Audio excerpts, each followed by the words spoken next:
welcome on the stage the one and the only one. It's Clive Greenway.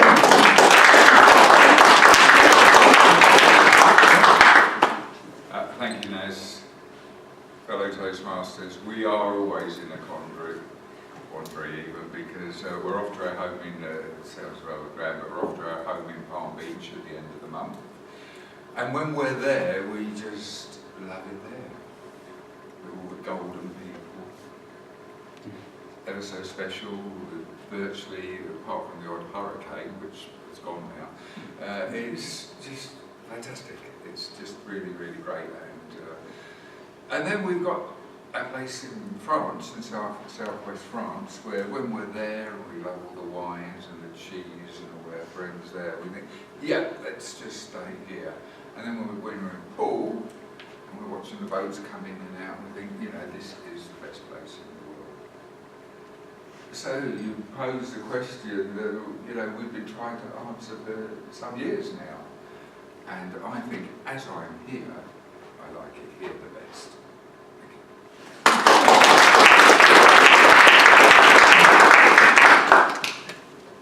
Now, the next table topic speaker, it's John. I think this question has been already asked. I heard this somewhere here or somewhere else. If you have a choice between a dog or a girlfriend, which one will you choose? Please welcome to the stage, John.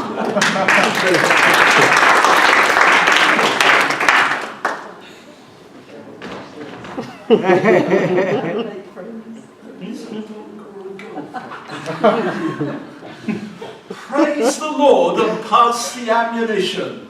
On my left hand, I have my love of my life, my girlfriend. And in my right hand, I have a dog. And I've got to choose between the two. Well, fortunately, the love of my life doesn't look like a dog. Otherwise, I'd be in real trouble. But I've got to choose between them. Why can't I have both, for goodness sake? Because I'm perfectly well balanced with the love of my life in my left hand and this beautiful Afghan hound with its flowing hair that bounds across the beach. I'm going for the dog at this rate, but that would never do, because the love of my life here, this beautiful, beautiful woman, it has to be the girl. Yes, thank you.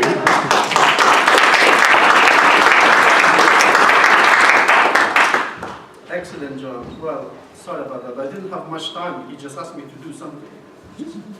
Ask this kind of question. Next person is, when I look at people's face, then I know which question I should ask from that person. So this question is for Craig.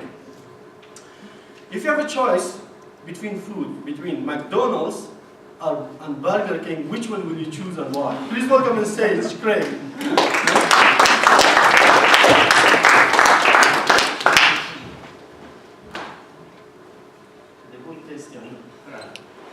Well, I'm going to tell you a very quick story. I'm going to have to speak quickly because it's quite a long story. I'm not going to choose any of them as of the 12th of August 2016. I'm not having McDonald's or Burger King again. And the reason is something that happened to me when I was on holiday. Summer holidays, we didn't have long this year. I was working away, my wife was working away. We had 4 days to go. So we went posh.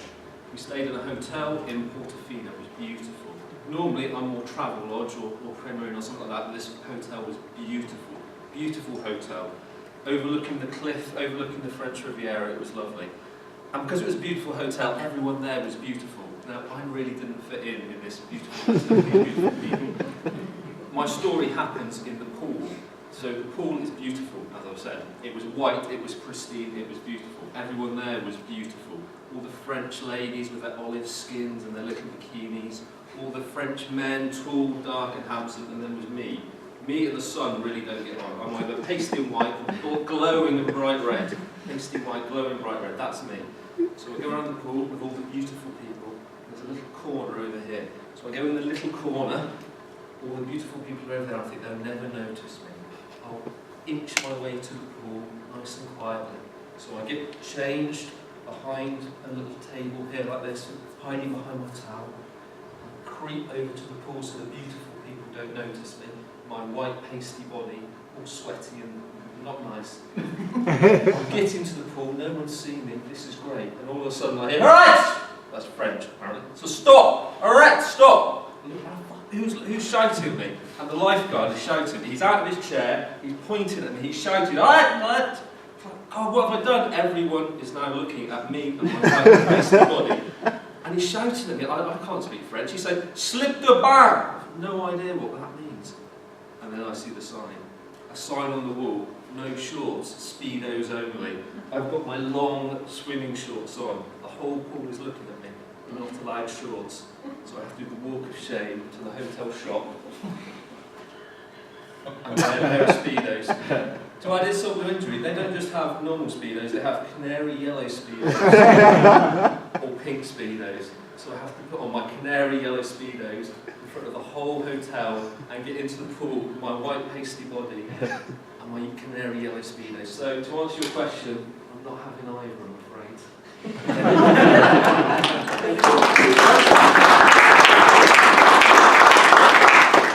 Our timekeeper, one more time. Yes, boss. Excellent. This is the last one. These questions go for Alison.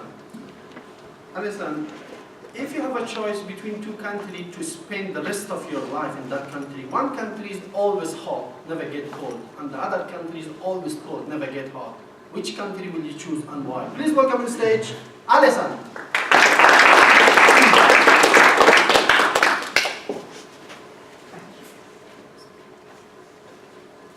You know, I was walking down the road the other day with my great uncle Monty, who was talking to me about what he was going to do with this 3-card trick that he'd still got 7 cards for.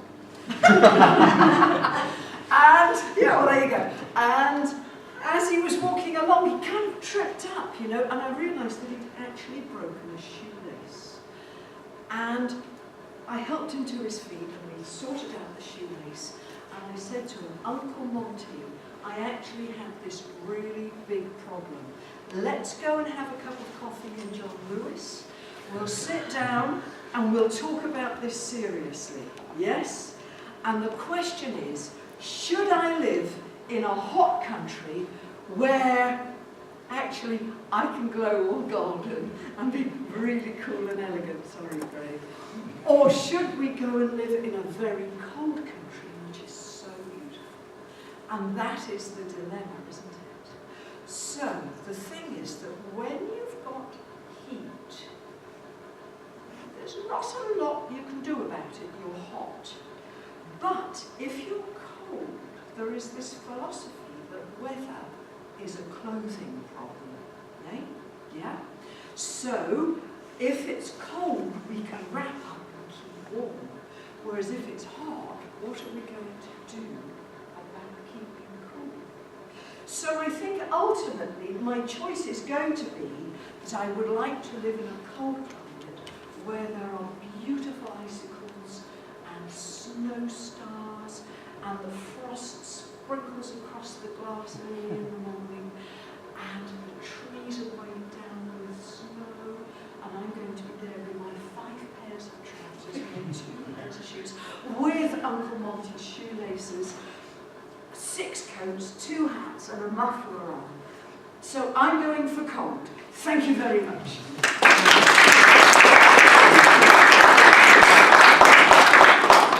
This is it, and this is the end of my session as a table topic master. We didn't have enough time. We could call some more people.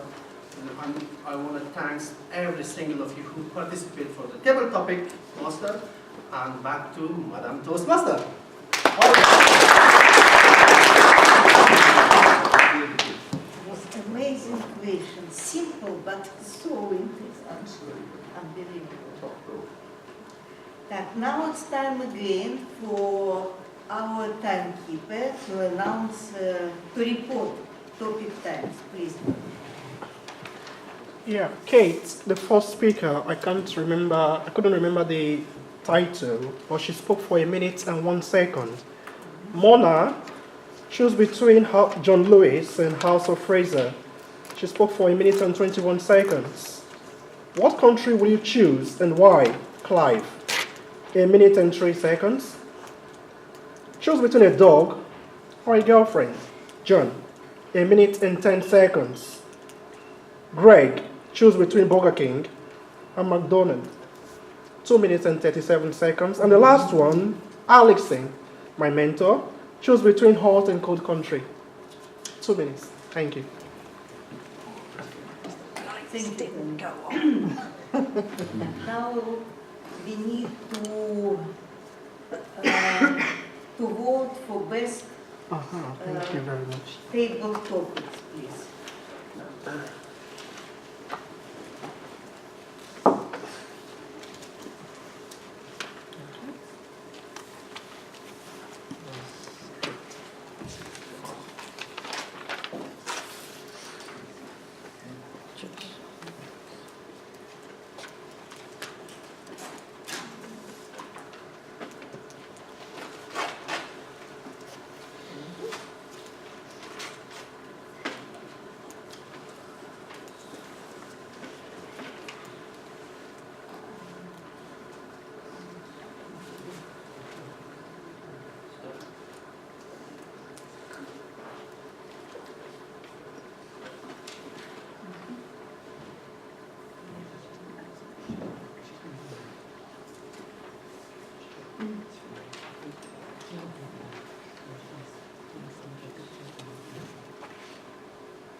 Now it's dilemma.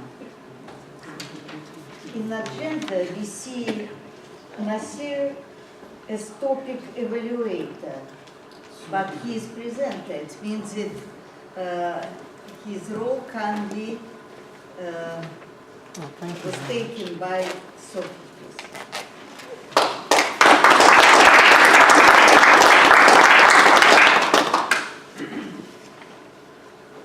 So, table topics. Briefly for any guests here? Any guests? Right. Basically, well, you saw table topics for this. When you get a chance to come up here, you're given a subject and you can either talk about that or not. It's up to you, it's up to the person. So we had, first of all, we had Kate with a choice of red or pink and why. She came up here quite confidently. Sometimes it can be really nerve-wracking thinking, oh my goodness, what we're going to talk about. But she wasn't like that. She came up and she immediately stated her choice, red. And there was humour in it. She's heard experience from a little girl's loving pink. She stayed on the topic and you gave both sides the argument, which is always quite a good thing to have, you know, so it's balanced. Mona, John Lewis or House of Fraser. For me it would be John Lewis.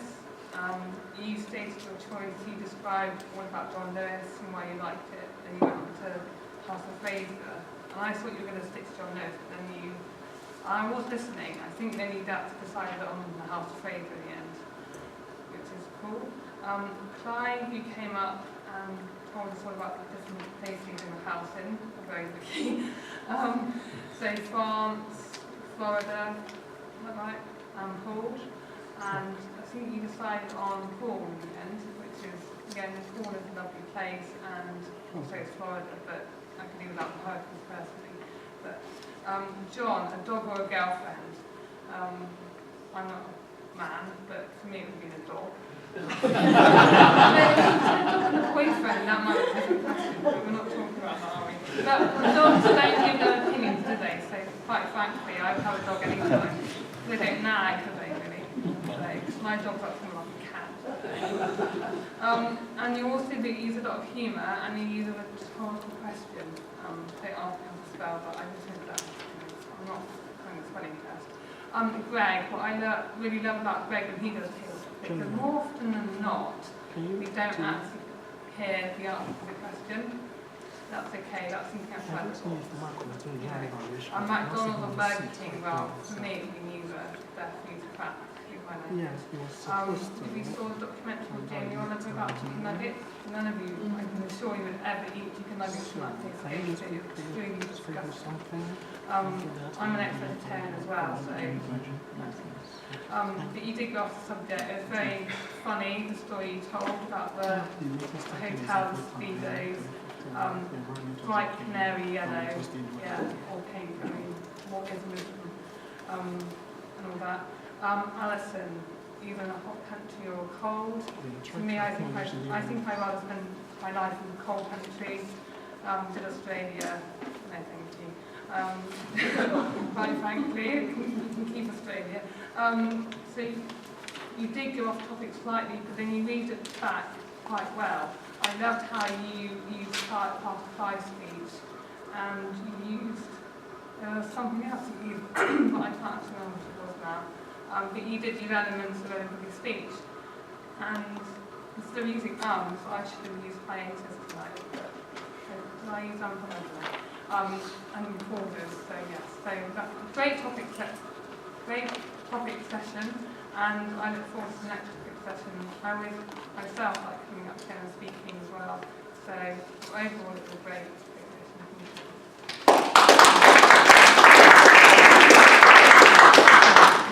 And now, after all this tremendous hiatus, after all this tremendous hiatus, I would like to give our stage to Mona, our grammarian and architect.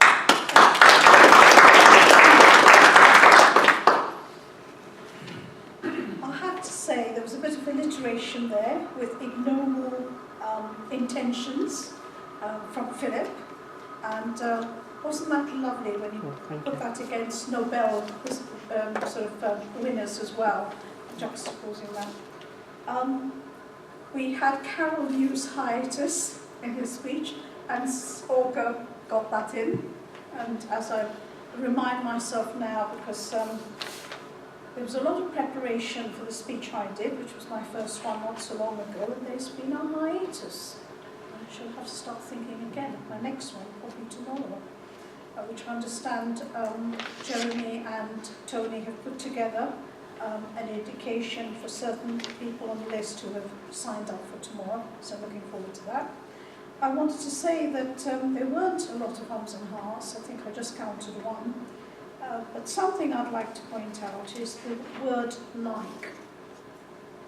Appropriately used, and there was an example in a speech about the sentence was, I felt like I was going to faint. I think that was Jehovah who had mentioned that.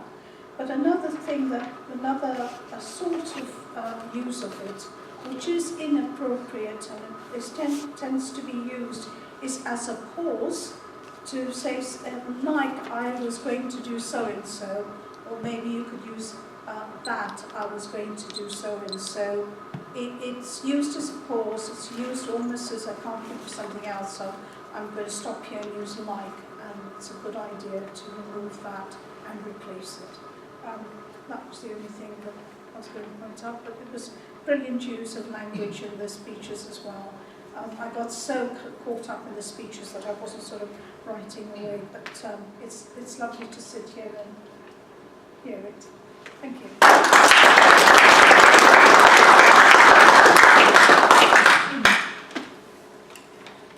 We are approaching the end of the meeting, but it's not finished yet. Now we need again ask Tony to give us time for evaluators. It's very difficult because we actually have only one official evaluator, yes? I can give you time. Yes, what you can say. Oh, thank you. The first evaluator was Shah, 3 minutes and 44 seconds, followed by Stella, 5 minutes, followed by Alistair, 3 minutes and 50 seconds. We skipped one, which was Carol's, as well as Clive. Then the general evaluator was Sophie, 3 minutes and 31 seconds. Thank you. It means that they are qualified to Vote, to yeah. be included in for vote, yes? Yes, ma'am. Yes, it means that now we need to choose our best evaluator, please.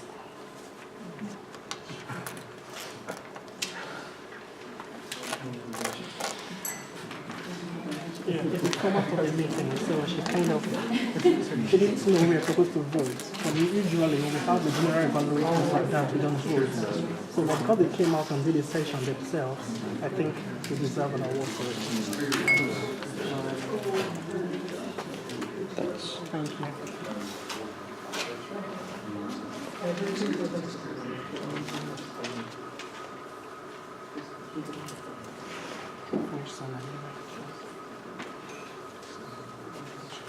Just continue. Continue. You can see me. Continue.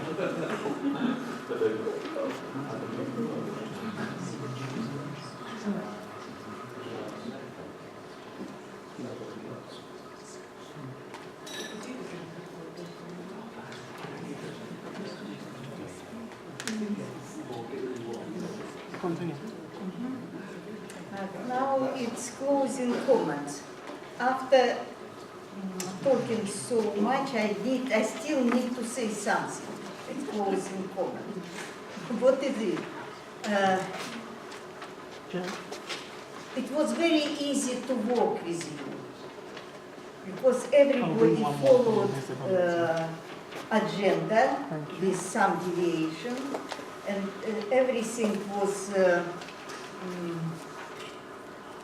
was interesting, sophisticated, and articulated. I think that now it's time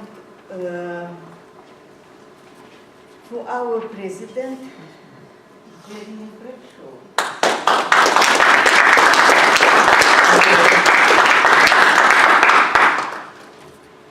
I'll do a quick roundup of the meeting first. Made some notes. Raj, excellent introduction, brilliant Sergeant Arms, you made us feel warm and welcome. Very clear direction, excellent, thank you. Olga, didn't you do well coping with a moving agenda? There was change against the speaking. Well, brilliant. Thank you very much, Olga, for putting up with us. Thank you for numerous deviations. It's all right. What would be Hallmark Speakers if we didn't change things and make it more interesting? Let's keep our plasticity. Mona, excellent choice of the word. Hiatus. I think several people actually used it. And my wish for you would be to recap some of the good phrases that were used by the different speakers as they go through, just to recall some and just to bring it back to the attention of the audience. Tony, masterful as ever, master of ceremonies and master of the time, keeping us all to order, thank you. Naz, great, amazing, just stepped in, brought up some topics, run table topics, brilliantly. Thank you very much for doing that. The only wish would be that perhaps not the speakers would be coming on the table topics, it would be other people who haven't had a chance to speak at the meeting. Sophie, great summary of what the table topics is about, and you caught the essence of them all, and you caught all the detail of it brilliantly. My wish would be for you to actually highlight some of the techniques that were displayed there. For instance, Alison never answered the question. Yes, I did. Well, you went all around the houses, but you, yeah. And I think Greg did the same. Yeah. He says, should it be McDonald's or Burger King? He was telling us about his holiday. Yeah, great political answer.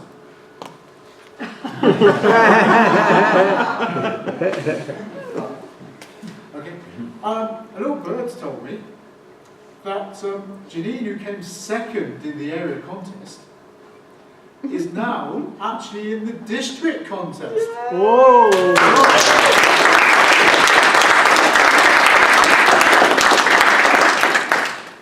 Now, who's going to be able to go along and support Janine? It's this Sunday and the district contest is actually in Hedge End, Southampton. Now, if anybody's ever been to one of these contests, you get in the best speakers in the area, with the exception of Mr. Clive there. No, it's all great. Yeah. And they're absolutely fantastic to go and watch. I went to Bristol last year. Yeah. And it was a well worth the experience because you picked up so many tips and ideas from them. Didn't we, Alison? Yes, it was great. We had a really good day out, didn't we, Jeremy? We did. Yes. Yeah. What So- time does it start in Southampton? Sorry? What time, please? It starts at 1 for 1:30, goes on to 5 p.m. It's at the Norman Roadway Pavilion, Heath House Lane, Hedge End, SO30 OLA, or 0LA. Look out for Stride and Ride sign on the car park. And there's also going to be workshops there. I believe Russell Streeter, who's an entrepreneur and author, will be giving a workshop on how to craft good speeches. Now this is a bit I love to do actually. I get to hand out the awards.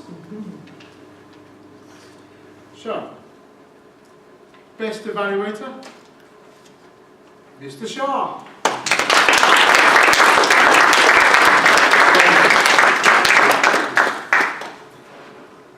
Yes. Yes. No. Yes.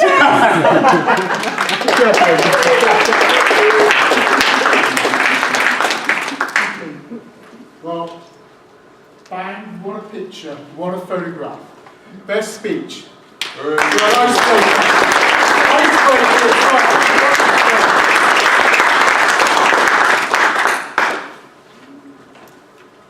Right, I'm getting excited. For those of you who are actually joining us tomorrow on the Accelerated Speaking Workshop, put your hands up if you're coming along. Wow. It's going to be fun. Tony's been thinking up some games for him. He just doesn't know it yet. Well, we're going to start at 7 prompts, okay?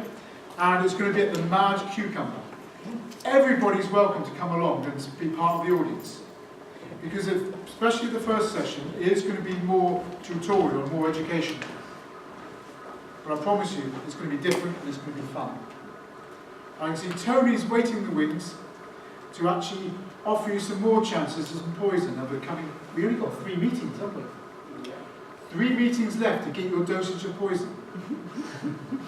And the meeting in December is going to be a Christmas party. And it's going to be a party with a difference. So watch out.